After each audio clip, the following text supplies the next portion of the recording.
Hello everybody, it's Catherine from Jayne Catherine on Books, and just a quick post wrap up for my Buzzwordathon reads. Now, as you know, I'd only chosen a couple to read for this challenge, and yes, got through both of them. Well, I didn't quite get through, excuse me, my nose is itching.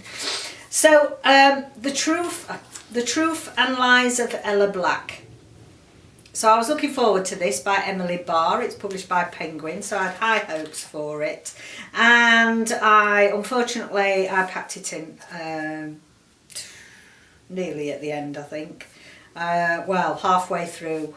I didn't really like it at all. I didn't like what it stood for. It's a YA contemporary, and it's about a girl who we start off, and we've got this girl called Ella. And she is tormented in a way by another ego, another personality who she calls Bella. So she's got good Ella and bad Bella.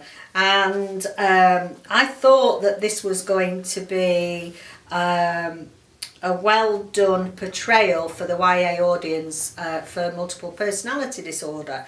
And you don't get very far. You only get as far as page 11.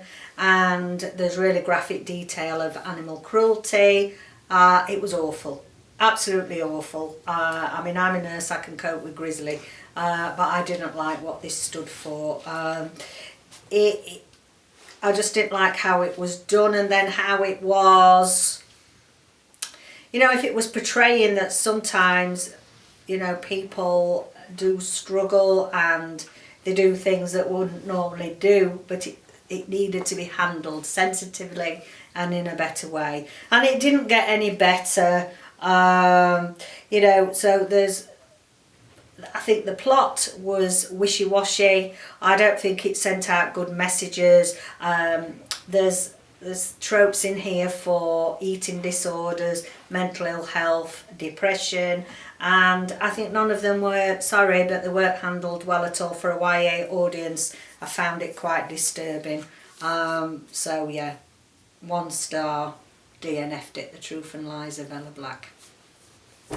The one that I did finish and absolutely love was The Liar's Wife, and I'll show you a picture here. Read this on my Kindle by Samantha Hayes. This was a 5-star read for me. This was so much better than I was expecting.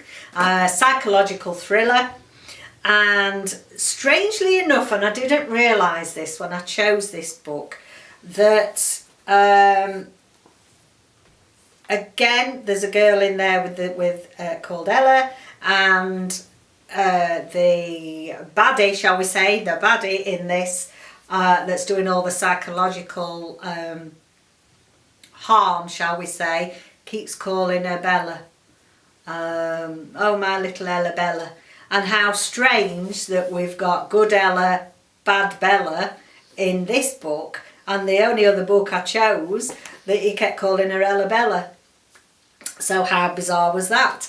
And I was gripped. I couldn't put it down. You start it, and yeah, I became invested in the characters.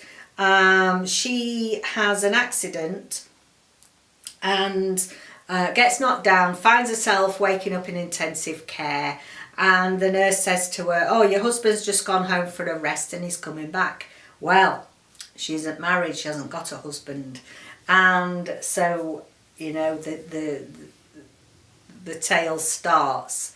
Really warnings of domestic violence. It can be, especially towards the end, there are 1 or 2 violent scenes in there, but I felt that it was well done. It was part of the plot. It was covered in a, you know, realistic and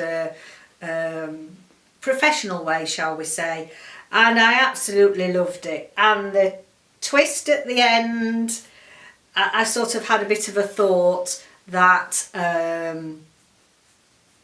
who the perpetrator might have been, and then I thought, no, that's ridiculous, and I forgot all about it and went down a different route. So it takes you along a few red herrings, and it's absolutely gripping. I loved it. So that was a well-deserved 5-star for me.